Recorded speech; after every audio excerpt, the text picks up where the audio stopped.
Salut à tous, c'est Kartek, bienvenue dans l'univers du Bitcoin. Alors sur cette chaîne, ce qui est prévu, c'est de vous expliquer ce qu'est le Bitcoin, la blockchain, toutes les autres altcoins, comment profiter de cet univers en fait. Et la vérité, c'est que on veut gagner de l'argent quoi. Voilà. Donc moi j'ai trouvé pas mal de trucs intéressants. Je me suis renseigné sur le Bitcoin, ça fait déjà pas mal de mois que je suis dessus. J'ai envie de partager. J'ai envie de partager tout simplement parce que l'idée du Bitcoin, justement, c'est de ne plus appartenir à quelque chose, d'être complètement décentralisé. Enfin bon, je vais vous expliquer tout ça. Donc là, vous voyez, c'est le logo du Bitcoin. Première chose à savoir, évidemment. Vous avez des sites assez intéressants du style bitcoin.fr. Donc en français, bien évidemment, il y en a beaucoup en anglais, hein, mais en français, il y en a qui sont pas mal. Donc tu as bitcoin.fr. On a aussi le journal du coin, qui est assez intéressant.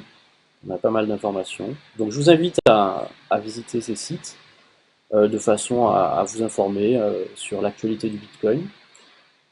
Euh, voilà, alors je vais commencer à vous parler du Bitcoin, je vais rentrer dans le vif du sujet. Euh, voilà, je vais utiliser cette image d'abord. Et je vais vous expliquer d'où vient le Bitcoin. En fait, le Bitcoin a été inventé par Satoshi Nakamoto en 2009 à peu près. C'était juste après la crise de 2008, la crise des subprimes. Et l'idée en fait de cette monnaie, c'est que c'est une crypto-monnaie, c'est une monnaie numérique en peer-to-peer. Alors le peer-to-peer, pour ceux qui ne le savent pas, c'est ce qu'on utilise quand, je dis à l'époque, on téléchargeait des musiques, des vidéos, etc. Par les torrents, par exemple. Donc, le torrent, c'est du peer-to-peer. L'idée, c'est quoi? C'est qu'au lieu de télécharger un film d'un ordinateur à un autre, et donc facilement être opérable et dire vous avez téléchargé ce film, c'est illégal, etc.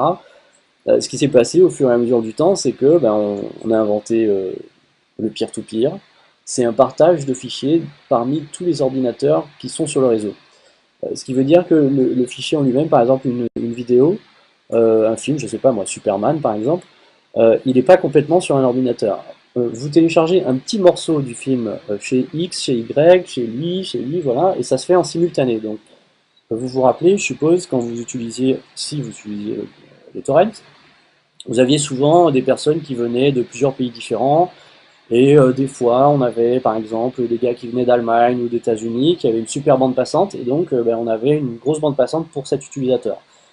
C'est exactement l'illustration du fait que, en fait, on va chercher des morceaux de fichiers un peu partout sur Internet, donc sur les ordinateurs qui sont sur le réseau du peer-to-peer. Voilà, donc l'idée, ça a été de créer une monnaie qui n'est pas gérée centralement par quelqu'un ou par quelque chose, ou comme les banques centrales, ou etc.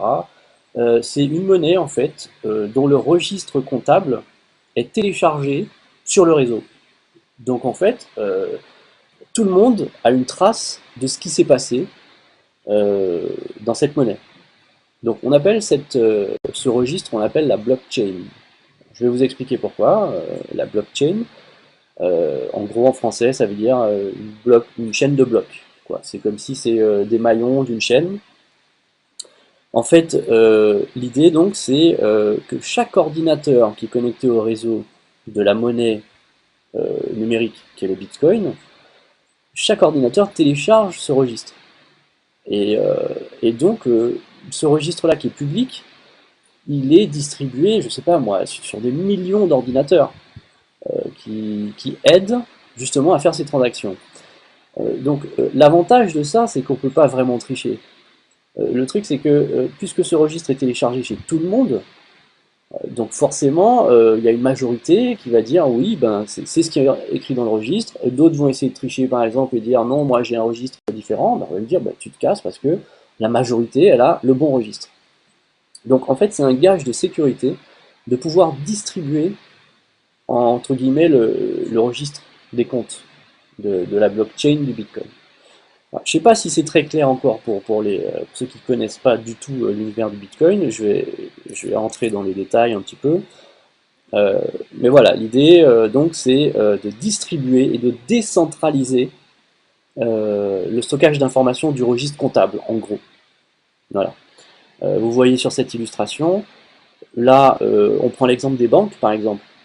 La banque, elle a votre argent, vous voulez passer votre argent à votre frère, vous voulez faire un virement, vous passez par la banque, vous lui demandez l'autorisation, la banque vous demande pourquoi, comment, où, vous donne des frais, des fois refuse, alors que c'est votre argent. Quand vous allez retirer de l'argent au guichet et qu'on vous dit monsieur, vous dépassez le montant, vous pouvez pas retirer plus de 3 000 € en une fois, alors vous avez 20 000 € sur votre compte, merci. Donc là, en fait, on sent bien qu'on n'est pas propriétaire de notre argent. Hein, il est dans les banques font ce qu'ils veulent avec, etc. Donc là, c'est ce qui est centralisé. Et de notre côté, euh, personne ne peut gérer notre argent, le Bitcoin.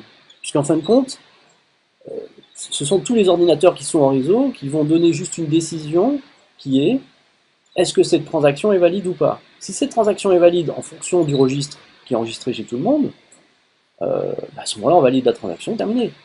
Voilà. Donc il y a pas d'arbitrage, il n'y a pas d'État qui se mêle de ça, il n'y a pas. Votre argent, il est à vous. Faites ce que vous voulez avec. Donc je vais vous parler un petit peu de la valeur du Bitcoin, puisqu'on parle d'argent. Donc là, le Bitcoin a une valeur, il est coté en bourse. Les cryptos bourses, on va dire. Crypto, c'est pour crypter, parce que en fait, le Bitcoin, c'est son algorithme veut en fait que pour pouvoir l'utiliser, il va vous falloir une clé publique et une clé privée. Je vais vous montrer ça tout de suite. Euh, voilà. Bon, alors je vais vous montrer ça tout de suite déjà, la clé privée, clé publique. Voilà. Alors quand vous créez un Bitcoin par exemple, enfin quand vous créez un compte, une adresse Bitcoin, vous avez donc ici, là, vous avez une adresse publique. Supposons que je veux envoyer 20 bitcoins à mon frère, et ben j'ai besoin que deux informations. J'ai besoin de son adresse, donc qui est là. Après, vous voyez le QR code, c'est pour aller plus vite.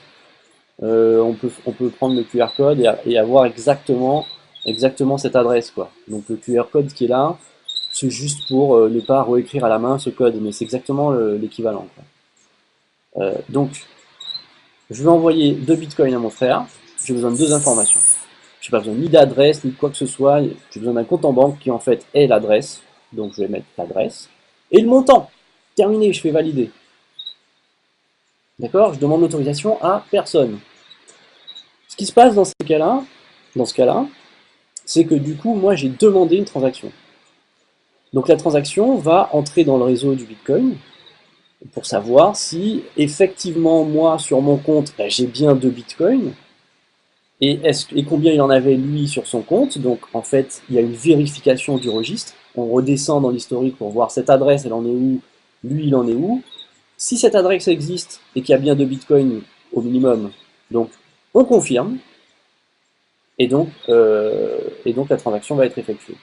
Alors maintenant, il peut y avoir plusieurs confirmations qui sont demandées, parce que bon, on est plusieurs ordinateurs en réseau, donc pourquoi pas se priver d'avoir et avoir, genre, je sais pas moi, 200 confirmations. Là, on est sûr que vraiment le gars, il a vraiment ce qu'il faut dans son compte et qu'il a bien pu passer l'argent sur une autre adresse.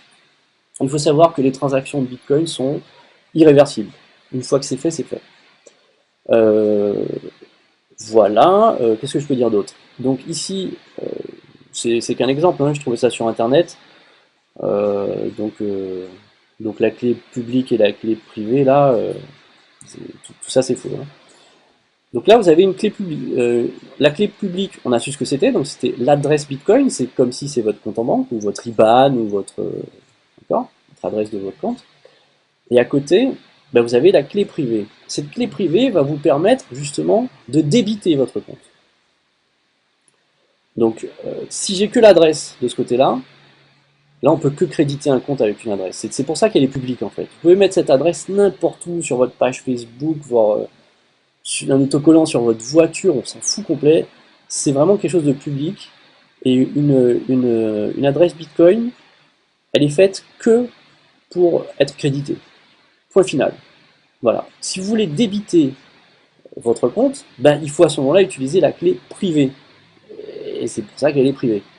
Parce que si vous n'avez pas votre clé privée, ben, vous ne pouvez pas débiter votre compte. Vous ne pouvez pas, par exemple, sortir vos 1000 bitcoins et les foutre à, je sais pas, à la banque postale ou au Crédit Agricole, etc., et récupérer votre argent en euros.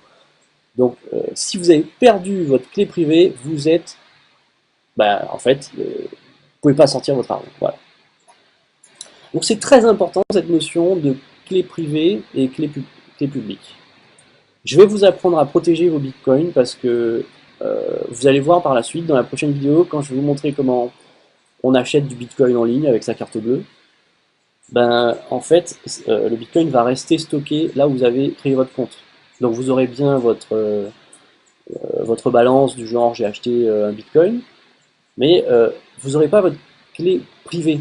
C'est-à-dire que c'est au bon vouloir de la société sur laquelle vous avez acheté vos bitcoins de pouvoir vous transférer votre argent, voir si la société d'ici 2 jours elle n'existe plus, ben, vous n'avez pas vos clés privées. Ça veut dire que cet argent ne vous appartient pas. Voilà, il faut être clair. Donc je vais vous montrer tout ça, vous inquiétez pas, je vais vous montrer comment sécuriser votre argent, comment faire les choses bien comme il faut. Mais là c'est vraiment une première vidéo pour expliquer un peu le concept, les choses à savoir vite fait. Bien entendu j'aurais pu développer beaucoup plus, mais bah, j'essaye d'être le plus simple possible pour toute personne qui ne connaît pas en fait. Hein. J'ai vraiment envie de montrer à tout le monde le potentiel du Bitcoin. Alors qu'est-ce qu'on a à côté? Voilà, on a vu cette image déjà. Voilà, ici c'est une autre illustration du registre de la blockchain. Donc la blockchain qui est bien, c'est quelque part le registre, voilà. Euh, donc vous voyez ici un exemple. Hein. Je crois que c'est chaque 10 minutes ou je sais pas exactement, mais c'est un truc comme ça. Soit chaque 5 minutes, soit chaque 10 minutes, je vérifierai, je vous le mettrai dans la description. Mais donc à chaque fois qu'il y a des appels de transactions, voilà, vous avez un bloc, et donc vous avez des transactions qui sont en attente.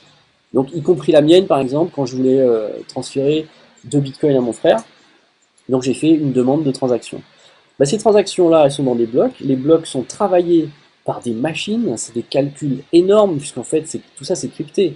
Donc comme je vous ai expliqué, il va falloir décrypter entre l'adresse, la clé privée, etc. Donc c'est des calculs monstrueux, bien entendu. Ça va pas être un petit gars avec la casquette, son crayon, pas le petit banquier qui va faire ça. Ce sont des machines. Donc là encore, un gage de sécurité, et moi j'adore ça, c'est que les transactions elles sont faites par des machines, les gars. D'accord? Il n'y a pas un petit gars qui vérifie, qui triche, qui dit oui, non, etc. Non, non, non. Il y a une transaction qui a été demandée, on vérifie dans le registre, une fois que c'est vérifié, paf, c'est confirmé, la transaction est effectuée. Merci, au revoir. Vous pouvez transférer ce que vous voulez, vous pouvez transférer l'équivalent d'1 million de dollars, si vous voulez, sans rien demander à personne. C'est ça qui est important, c'est la décentralisation. Pourquoi c'est important aussi? Parce que ça permet à d'autres personnes dans le monde entier, si vous voulez, il y a des pays aussi où, par exemple, je parle du Venezuela en ce moment, c'est vraiment, ça fait mal au cœur en fait ce qui passe au Venezuela. La monnaie est en train d'être dévaluée, mais pas possible.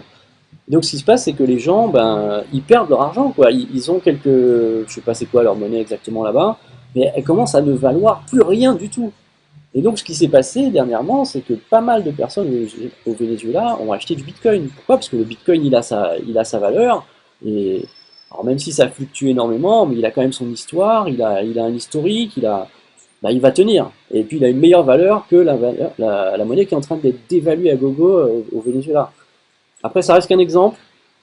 C'était juste pour donner un exemple. De toute façon, il faut savoir que, en général, dès qu'il y a une crise majeure dans le monde, et, euh, et que ben, tu as un peu l'esprit révolutionnaire où on veut être un petit peu. Ben, on veut plus être des moutons de la société, etc. etc. À chaque fois qu'on a des espèces de petites rébellions dans le monde, ben, le Bitcoin il augmente. La valeur du Bitcoin augmente. Pourquoi? Parce que. Alors excusez-moi. Eh fiston, tu peux baisser un peu le volume? Tu peux baisser le volume s'il te plaît? Donc voilà. J'en reviens à la blockchain. Donc voilà, les blocs sont validés petit à petit, vous le voyez. Et une fois qu'un bloc est validé, ça y est, c'est terminé. Il est redistribué dans le réseau, et donc le registre se met à jour. Alors, ça, c'est pour la sécurité et la sécurité. Voilà. On a une autre illustration qui vous permet de comprendre un petit peu. Donc là, on envoie du Bitcoin à B. La transaction est enregistrée dans un bloc.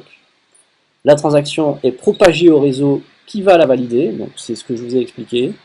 Le bloc est ajouté à la chaîne qui enregistre l'ensemble des transactions. Voilà, c'est ajouté à la chaîne, d'accord? Le bloc, il a été ajouté à la chaîne, et la chaîne, elle est enregistrée chez tout le monde. Donc en fait, on ne peut pas tricher sur cette chaîne. Parce que imaginez qu'on ait, je ne sais pas moi, 50 millions de personnes qui sont sur le réseau de Bitcoin, et il y en a beaucoup plus d'ailleurs, ben, si vous voulez tricher, il y a ce qu'on appelle l'attaque des 51%, c'est-à-dire qu'il va falloir posséder 51% de toutes les machines qui minent du Bitcoin. Le terme miner du Bitcoin, c'est ce qu'on utilise pour dire vérifier les transactions. Ça s'appelle du minage avec de l'ordinateur. Je vais vous en parler aussi. Donc, ce que je disais, c'est que... qu'est-ce que je disais? Euh, voilà, bon, il y a des millions de transactions. Ouais, voilà, l'attaque des 51%, c'est-à-dire qu'il faudrait qu'on puisse... c'est pas possible d'avoir 51% de la force de calcul mondiale du Bitcoin. Donc voilà. Le Bitcoin, on peut pas le falsifier. Et la dernière étape, donc B reçoit les Bitcoins de A. Voilà, tout simplement. Et ici, vous voyez donc une illustration qui vous montre un petit peu la différence entre le système classique, centralisé, obscur et arbitraire, c'est pas moi qui l'ai écrit, contre le Bitcoin de personne à personne, sans autorisation et transparent. Et c'est complètement... c'est un peu comme quand le web est arrivé, c'était une révolution. La blockchain en elle-même, le système de la blockchain, c'est une révolution. Après, il n'y a pas que le Bitcoin. Le Bitcoin, ça a été le premier à utiliser cette technologie de la blockchain. Et ce qui s'est passé, c'est que petit à petit, il y a eu des clones, des copies, etc. Puisque le principe est excellent, il faut l'admettre. Donc du coup, il y a eu plein de ce qu'on appelle les altcoins qui se sont créés au fur et à mesure. Je vous en parlerai plus tard. On arrive sur le premier site, à mon avis, de référence. Donc si vous voulez noter des petits sites comme ça à garder, ou faire votre fiche, celui-là, c'est un des premiers. Pourquoi? Parce que c'est exactement le site de la blockchain du Bitcoin. Donc c'est ici, sur blockchain.info, que vous voyez les dernières transactions. Alors je vais rafraîchir. Hop, vous allez voir. Donc là, on avait 28 minutes, la dernière transaction.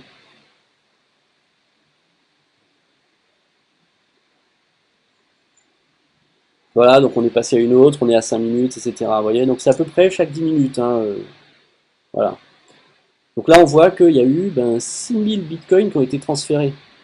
D'accord, sur un montant de 1738 transactions qui ont été demandées. Voilà. Après, vous avez ici les pools. Donc ce sont, si vous voulez, des équipes de mineurs qui se mettent ensemble pour avoir une meilleure force de minage. Et on a, alors c'est soit des copains, soit des concurrents, etc. Peu importe. Moi, c'est pas ce qui m'intéresse pour l'instant. Donc voilà, ici, pourquoi je vous amène sur ce site? Parce qu'ici, en fait, vous mettez votre adresse Bitcoin et vous voyez ce qu'il y a dessus. C'est-à-dire qu'en fait, comme je vous l'ai expliqué, c'est un registre public, d'accord? Donc, je vais poser la vidéo 2 secondes pour aller chercher mon code et je reviens.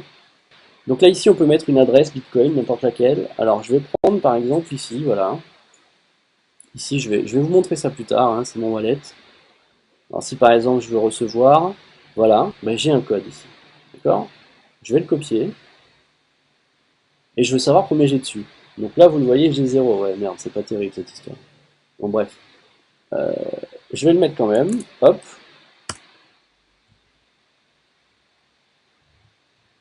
Et là, vous voyez, en fait, que sur ce compte-là, il y a eu 5 transactions. Donc, vous le voyez bien. En fait, au total, j'avais reçu 0,29 Bitcoin, donc un peu plus d'un quart de Bitcoin, que finalement, j'ai retiré, que j'ai foutu ailleurs. Donc, du coup, mon solde final, il est à 0. D'accord? Alors évidemment, vous allez me dire, mais attends, mais c'est public, tout le monde peut voir mon compte, c'est quoi ce délire et tout ça? Ben non, en fait, les gens voient juste une adresse, quoi. D'accord? Vous n'êtes pas obligé de dire aux gens, ça c'est mon adresse, etc. Après, ça dépend de ce que vous voulez faire. Hein. Moi, ce que je fais, c'est complètement transparent, je fais mes affaires, bon, je suis pas dans la piraterie, etc. Après, voilà, celui qui veut pas montrer même son adresse publique, il n'a pas envie de la montrer à personne pour que personne ne sache que son identité est rattachée à cette adresse publique, libre à lui. faites ce que vous voulez, hein, vous n'êtes pas obligé de placarder ça n'importe où. Hein. Vous pouvez être discret, d'ailleurs c'est même mieux, c'est même plus conseillé parce que bah, comme ça on vient pas chercher chez vous savoir. Enfin, plus vous êtes discret, mieux c'est, hein, surtout quand on a plein d'argent. Donc voilà, ici, quand vous allez effectuer des transactions, ben, vous pourrez venir ici et voir où ça en est. Voir s'il y a eu une confirmation, pour l'instant deux confirmations. Et en général, au jour d'aujourd'hui, on est en juillet 2017, bon, il faut attendre à peu près 30 minutes. Voilà, je vous expliquerai aussi pourquoi 30 minutes, parce qu'en fait, là, le Bitcoin, de plus en plus de personnes demandent des transactions. Bah oui, ben, le Bitcoin intéresse de plus en plus, donc il y a de plus en plus de nouveaux venus. Et donc de plus en plus de transactions demandées, et donc les transactions prennent plus de temps, etc. Au début c'était quelques secondes quand c'est arrivé sur le marché, et maintenant ben, on prend à peu près une demi-heure. Donc voilà, ça, mais bon, une demi-heure, en tout cas dans une demi-heure, votre truc il est transféré. Je sais pas si dans les banques maintenant, là, en une demi-heure vous pouvez transférer 6 000 euros, ça je suis pas sûr. Hein. Voilà, donc ça c'est encore un avantage. On a quoi là? Alors, ici en fait, on voit comment le Bitcoin et toutes les autres altcoins se sont développés. On avait donc le Bitcoin en A, d'accord? Dès que le Bitcoin est apparu, on a eu 500 cheap clones, Bitcoin, scam. Alors ça veut dire qu'en fait on a eu plein de clones du Bitcoin. Tu sais, on s'est dit waouh, c'est génial cette technologie. Bon ben moi aussi je vais faire mon truc coin, mon machin coin, mon truc coin, voilà, en utilisant la blockchain. Pourquoi? Parce qu'en fait la blockchain elle est open source. Ça veut dire que vous pouvez très bien télécharger la technologie de la blockchain et en faire de même. Genre changer juste le nom. Donc l'appeler, je sais pas moi, Cartech Coin ou Cartech je sais pas quoi. Après, il faut voir l'utilité. À quoi ça sert de copier le Bitcoin pour ne pas amener d'amélioration? C'est pour ça qu'on dit ici des cheap clones. Alors c'est des clones pas chers, des scams, ça veut dire des trucs qui sont pas réels, etc. Donc faut faire attention dans ce monde des crypto-monnaies. Sur toute cette diversification de coin. Moi, vraiment, je vous parle du roi, du premier, c'est le Bitcoin, d'accord? Et petit à petit, en fait, ben, euh, petit à petit, il y en a eu plein, il y en a qui sont pertinents, il y en a, selon leur fonctionnement, qui sont intéressants, effectivement, il y en a, c'est juste des attrapes nigo, Voilà, il va falloir faire très attention, il y en a à peu près 900 crypto-monnaies, hein. Donc c'est pour vous dire, quoi. Ben justement, pour illustrer tout ça, vous pouvez voir l'historique ici sur Map of Coins. Donc là, vous voyez que le départ, ça a été le Bitcoin. Ok. Et que à partir du Bitcoin, on a eu donc une ribambelle de clones, quoi, quelque part. Et vous voyez, tout ça, c'est des coins. Hein. Et machin, Euro, ATC, Ben, il y en a énormément. Ok. Donc complètement basé sur le Bitcoin. Ensuite, on en a eu d'autres technologies. Après, d'autres technologies se sont mises sur ces technologies. Enfin, vous voyez quoi. Là, vous avez de quoi regarder vraiment l'historique. C'est monstrueux. D'accord. Là, on a le Dark Coin, par exemple, qui a fait sortir beaucoup d'autres coins. Tout ça, c'est qu'une question de technologie, c'est une question de... Alors là, regardez le Litecoin, quoi. Le Litecoin, tout ce qu'il a comme crypto-monnaie fille. C'est tout simplement monstrueux. Voilà, donc c'est vrai que c'est un monde où on peut se perdre rapidement, et c'est pour ça qu'il faut y aller mollo. Et c'est pour ça que je fais ces vidéos, surtout en français, parce qu'il y en a beaucoup en anglais. Il y a des chaînes en français aussi qui sont sympas, euh, mais, euh, mais moi j'ai plus envie d'orienter cette chaîne pour la réussite en fait. Pas que savoir comment ça fonctionne, pas que savoir qu'est-ce qui se passe. Je veux vous donner des techniques pour devenir riche. D'accord? Moi j'en suis une actuellement. Ce sera, euh, ce sera l'occasion de faire ma quatrième vidéo.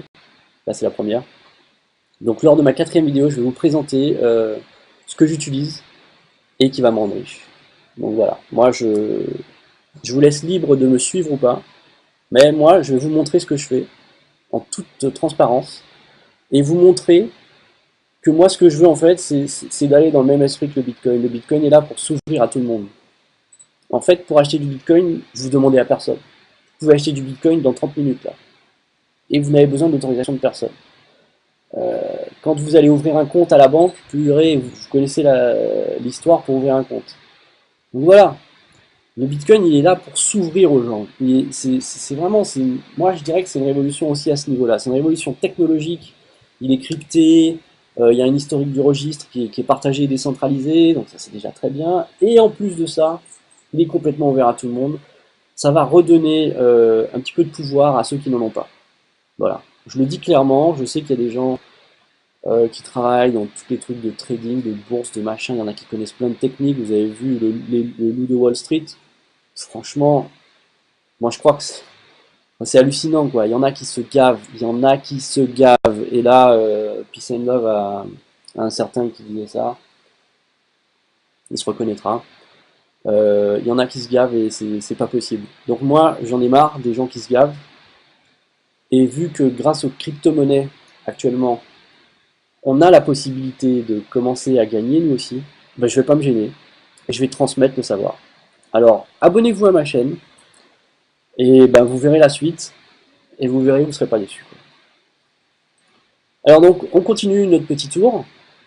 Voilà, c'est un petit exemple, vous voyez, Become Crypto Coin Collector, collectionnez vos bitcoins, enfin vos crypto coins, qu'on soit bien d'accord. Donc là, vous voyez, c'est le premier, c'est le bitcoin. Ça, je sais pas ce que c'est, Megacoin, Litecoin, ça, je sais pas ce que c'est, ça, c'est le Dogecoin, etc., etc. Bon, il y en a toute une ribambelle hallucinante. Voilà, vous avez du Dash ici, non, ça c'est du Digi, ça c'est du Dash, ça c'est du Namecoin, celui-là il a l'air prometteur aussi. Ça, c'est l'Ethereum. Alors, l'Ethereum, j'en parlerai aussi, c'est quasiment le numéro 2, hein. Donc le Bitcoin c'est le numéro 1, après on a le numéro 2, etc. Ça c'est du Redcoin. J'en ferai des vidéos hein, sur ces coins, parce qu'il y en a qui sont intéressants quand même. Il y en a qui sont intéressants, il y en a qui sont inutiles. J'en ferai, je vous expliquerai un peu tout ça, mais allons-y doucement, d'accord? Allons-y doucement ensemble. Deuxième site à, deuxième site à mémoriser, c'est CoinMarketCap. Alors ce site-là, il est extraordinaire, parce que il est en H24, il est direct, il est en live, et il vous donne ben, la valeur des crypto-monnaies.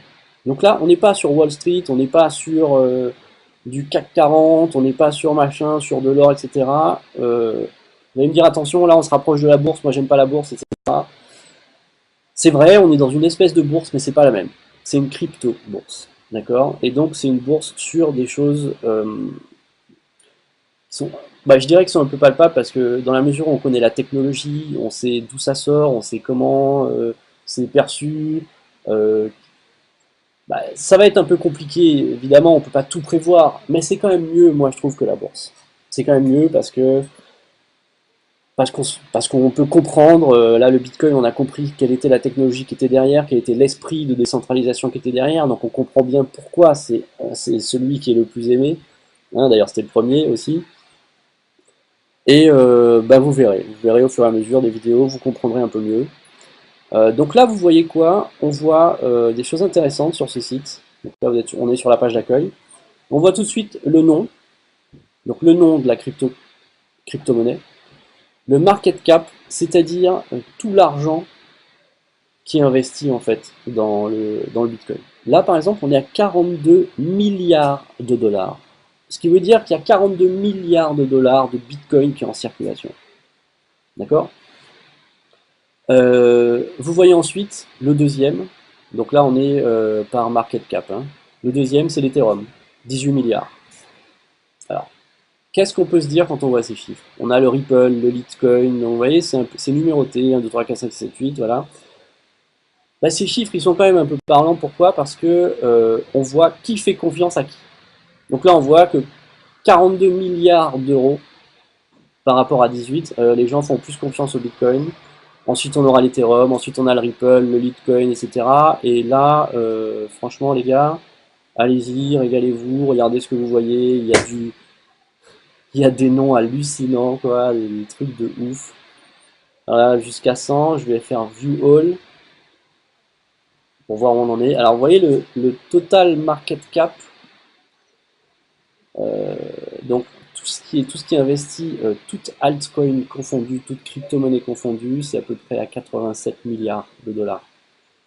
Donc celui qui me dit que le Bitcoin va disparaître demain, à mon avis, pourquoi? Parce qu'en fait, il y a plein de gens qui ont investi dans le Bitcoin. Il y a des entreprises qui investissent dans le Bitcoin, des grosses entreprises, hein, des riches hommes d'affaires qui investissent dans le Bitcoin. Ils n'ont pas envie de voir leur argent disparaître, croyez-moi. Et donc, plus il y a d'argent mis en avant mais pour acheter, purée, la connexion, merci quoi. Voilà. Bah, je vous invite, vu que la connexion là, elle passe pas. Ouais, voilà. Alors là, on est normalement, j'ai dit all. Bon, on laisse charger. Ce qu'on a à côté, c'est quoi? Ouais, voilà. Alors là, c'est le minage. Donc je vous touche un mot quand même sur le minage. Quand je vous disais qu'on envoie une transaction sur le réseau à vérifier, il va falloir vérifier cette transaction. Et je vous ai dit, c'est du cryptage, etc. C'est de la vérification sur le registre pour voir si effectivement ce compte, il a l'argent, etc. ou pas. C'est juste c'est que de la sécurisation de transaction en fait. Et ben ça se fait par du gros matériel.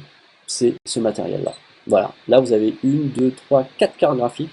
Bon, j'ai pris cette photo sur internet, je sais pas qui c'est une belle config, ça m'a plu, la photo est haute résolution, voilà, hop, hop. Donc vous avez une carte mère, une grosse alimentation, voilà, et des cartes graphiques, processeurs, etc. Bon, je vais pas rentrer dans le minage, mais je vous montre cette photo, pourquoi? C'est pour vous expliquer qu'en fait, on peut très bien faire du minage à la maison, en tant qu'autodidacte, etc. Alors, ça va vous rapporter, oui, il y a un truc que j'ai pas dit, c'est que quand on mine en fait et qu'on valide des transactions, ben vous êtes récompensé avec un petit peu de Bitcoin qui vient d'être créé. D'accord? Euh, voilà, c'est un truc que j'ai pas expliqué, effectivement. En fait, le Bitcoin, il a la particularité du Bitcoin, c'est qu'en fait, au fur et à mesure, on en crée d'autres. On crée des nouveaux Bitcoins. Donc, comment se procurer du Bitcoin? Il y a deux solutions. Soit il y en a qui ont déjà du Bitcoin et qui vous le transfèrent, soit on se met à miner, et en fait, en validant des transactions qui sont demandées dans le monde, on a, on a une récompense. Et la récompense, c'est un petit peu de Bitcoin qui vient d'être créé, quoi, trouvé. D'accord? C'est un peu plus compliqué que ça, mais le principe, c'est ça. Le principe, c'est que c'est assez intéressant de prêter de la puissance de calcul et on est récompensé. Donc c'est pour ça qu'il y a beaucoup de gens qui se mettent au minage, parce qu'en fait, sans investir, enfin, en faisant une moyenne des machines qu'on a payées, et à la fin de l'année, on récupère tant, retour sur investissement, etc., ben, on peut gagner un petit peu de Bitcoin. Voilà. C'est une façon comme une autre de gagner de l'argent, donc c'est le minage à petite échelle, je dirais. Chez soi, vous voyez, le mec, il a fait son petit truc en bois, il a acheté son matériel, voilà, c'est réglé, quoi. Après, vous avez ce qu'on appelle, euh, là c'est du petit mining, hein. Voilà ce que ça donne, quoi. Vous voyez, là, tout ça, c'est des ordi. Vous avez la taille du gars, je vous en montre un autre, voilà. Donc tout ça, c'est de la puissance de calcul. Et ça, ce sont des fermes de minage euh, qui ont proposé récemment ce qu'on appelle le cloud mining. C'est-à-dire qu'en fait, au lieu vous d'acheter votre matériel, bah, vous allez louer une puissance de calcul à une société de cloud mining. Et donc vous avez une puissance de calcul qui est allouée à vous. Et grâce à cette puissance de calcul, vous pouvez passer des contrats avec eux et miner, je sais pas combien de temps, etc. Et vous récupérez de l'argent. C'est un peu plus intéressant que d'acheter du matériel, vérifier s'il n'a pas cramé le rideau, entendre les ventilateurs tourner H24 pendant 365 jours. Voilà, il y a plusieurs façons de gagner de l'argent. Je vous donne un topo un peu général, mais chaque vidéo qui va venir va se focaliser sur une technique en particulier. Vous inquiétez pas, si vous sentez que cette vidéo elle est un peu foutoir, désolé. Et j'essaye d'être le plus réaliste possible, le plus tranquille possible, avec le moins d'artifice. Parce que moi, mon but il est clair, c'est de vous passer l'information. Bien entendu, si vous avez des choses que vous ne comprenez pas, mais vous les demandez dans les commentaires. Je vous répondrai, il n'y a aucun souci. Voilà, on a fait un petit tour. Cette page qui est chargée là, hop, vous voyez, donc là, on est en train de monter, hein. Là, on est déjà à 400. c'est à l'appel, quoi, à l'appel, quoi. Il y en a énormément. Ah ben, on a dépassé les 1000, quoi, voilà. On est à 1015 pour aujourd'hui. D'accord? Voilà l'histoire, en fait, voilà l'univers des crypto-monnaies. Donc vous avez compris c'est quoi une crypto-monnaie, vous avez compris ce que c'est qu'un bitcoin, vous avez compris ce que c'est que la blockchain du bitcoin, la décentralisation, voilà.